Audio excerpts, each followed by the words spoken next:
ذرا اس کو اب سمجھنا چاہیں گے گورنمنٹ نقد سیلز کو اور محدود کرنے جا رہی ہے. ایون اگر کوئی پیٹرول بھی ڈلوانے جائے گا اور وہ کیش میں خرید رہا ہے تو 2 روپے مہنگا لے گا, اگر وہ کارڈ سے خریداری کرتا ہے 2 روپے سستا. اسی طریقے سے یہ بھی خبر آ رہی ہے کہ نقد سیلز کو محدود کرتے ہوئے کارڈ کے استعمال پر آپ کو ٹیکس 18% جی ایس ٹی پڑے گا, مگر آپ کیش میں خرید رہے ہیں تو آپ 20% دیں گے. پھر یومیہ 50,000 سے زیادہ رقم نکلوانے پر اضافی ٹیکس کی تجویز ہے. پھر آپ نے جو بینکس میں ڈپازٹس رکھے ہوئے لوگوں نے, اور اب کئی طرح کے لوگ ہیں, کچھ لوگوں کی ضرورت بھی ہے, ان بچت اسکیموں پر ٹیکس بڑھنے کا امکان ہے. اب سوال آپ سے یہ ہے, ابھی اوور لیپنگ آف ٹیکسز کی بھی بات ہوئی, ہم اپنا ٹیکس نیٹ براڈن نہیں کر پا رہے ہیں. گورنمنٹ انکریج کرنے کی طرف زیادہ ہے, ڈسکریج کرنے کی طرف زیادہ ہے؟ سسٹم موجود ہے لوگوں کو ٹیکس نیٹ لانے میں, یا بہت سے ایسے اقدامات لوگوں کو ٹیکس نیٹ سے پھر باہر نکال دیتے ہیں؟ سٹینڈنگ کیا ہے اس وقت ہمارے سسٹم کی, جس پر بہت محنت کی ہے شہباز حکومت نے پچھلے سال 2 میں؟ عائشہ, آپ نے 2 باتیں کی ہیں اور میں دونوں کو رسپونڈ کرنا چاہوں گا. پہلی بات آپ کی یہ ہے کہ یہ جو کیش لیس اکانومی ہے کہ ہر کوئی جا کے اگر موٹر سائیکل کا کسی نے 1 لیٹر تیل بھی ڈلوانا ہے تو وہ کارڈ کے ذریعے سے, ایپ کے ذریعے سے, کسی بینک کے ذریعے سے, اے ٹی ایم کے ذریعے سے ڈلوائے اور تب اس کو فائدہ ملے گا, ورنہ اس پہ پینلٹی پڑے گی.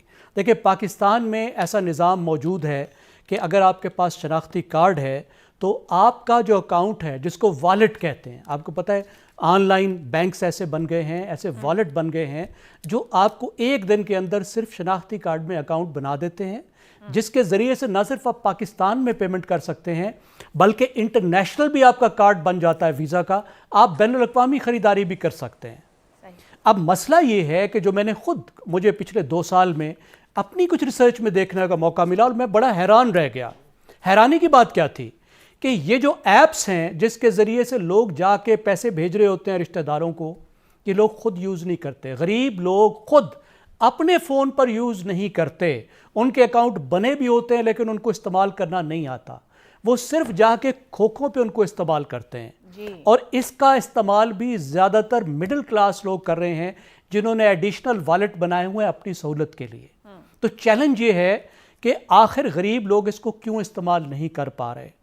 وہ جو ایپس ہیں وہ عام لوگوں کے لیے استعمال کرنا مشکل ہے, ان کی تربیت کا انتظام نہیں ہے. بہت اچھی بات ہے, ایسا ہونا چاہیے. بھارت میں تو ہو گیا ہے کہ آپ بھکاری کو بھی جو ہے وہ اس ایپ کے ذریعے سے آپ بھیک دے سکتے ہیں, پکوڑے بھی اس سے خرید سکتے ہیں. تو اس میں اگر یہ اتنا جلدی کرنے جا رہے ہیں, لوگ تیار نہیں ہیں, تو انہیں فوری طور پر ایسے اقدامات کرنے ہوں گے, ایسی کیمپینز چلانی ہوں گی کہ لوگ آسانی سے کنورٹ ہو سکیں. اب دوسری بات تھی آپ کی ٹیکس کی, how to broaden tax net.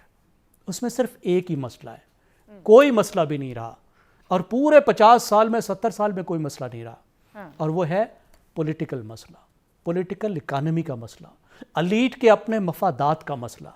Elite اپنے آپ کو ٹیکس نہیں لگانا چاہتی. اب ایگریکلچر میں کسان کا مسئلہ نہیں ہے, بڑا ذمہ دار جو ہے وہ بیٹھا ہوا ہے اسمبلی کے اندر, وہ اپنے اوپر ٹیکس نہیں لگانے دیتا. ٹوبیکو والے جو ٹیکس کھا جاتے ہیں 300 ارب روپے, ان کا اتنا انفلوئنس ہے اپر ہاؤس میں بھی, لوور ہاؤس میں بھی, آپ حیران رہ جائیں گے. جنہوں نے کوئی قانون سازی کی کوشش کی ہے ان کو وہاں کتنی منہ کے کھانی پڑی ہے وہ آپ کو نظر آتا ہے, وہ بھی الیٹ میں ہو گئے. پھر ٹریڈ تو پاکستان میں ہر کوئی ٹریڈر ہے, اور اس حکومت کے ساتھ تو ٹریڈر جڑے ہوئے ہیں. اگر حکومت اپنے پولیٹیکل ول دکھائے تو میں نہیں سمجھتا کہ ٹیکس نیٹ کو براڈن کرنے میں اور وہ تلاش کرنی پڑے گی. میں مجھے ایک خبر ہم شیئر کر لیں, پھر آپ اس کے اوپر ضرور سوال اٹھائیے گا. نئے بجٹ میں مواصلات انفراسٹرکچر پر کیا خرچ ہونے جا رہا ہے؟ قومی صحت کے اہم منصوبوں کے لیے تجویز کردہ فنڈز کی تفصیلات بھی سامنے آ گئی ہیں.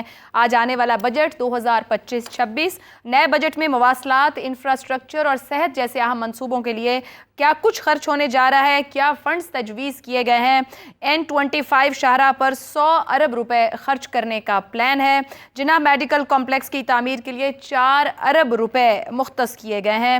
نئے بجٹ میں مواصلات انفراسٹرکچر قومی صحت کے اہم منصوبوں کے لیے تجاویز سامنے آ گئی ہیں, مگر گزشتہ سال کی بات کی جائے تو صحت تعلیم کو لے کے جی ڈی پی کا 1% بھی خرچ نہ ہوا. اس کے اوپر ہمارے نمائندہ خصوصی شکیل احمد ساتھ موجود ہیں. بتائیے گا شکیل, اور کون سے اہم پروجیکٹس پر کیا کیا اخراجات آنے والے سال کے لیے مختص کیے جا رہے ہیں؟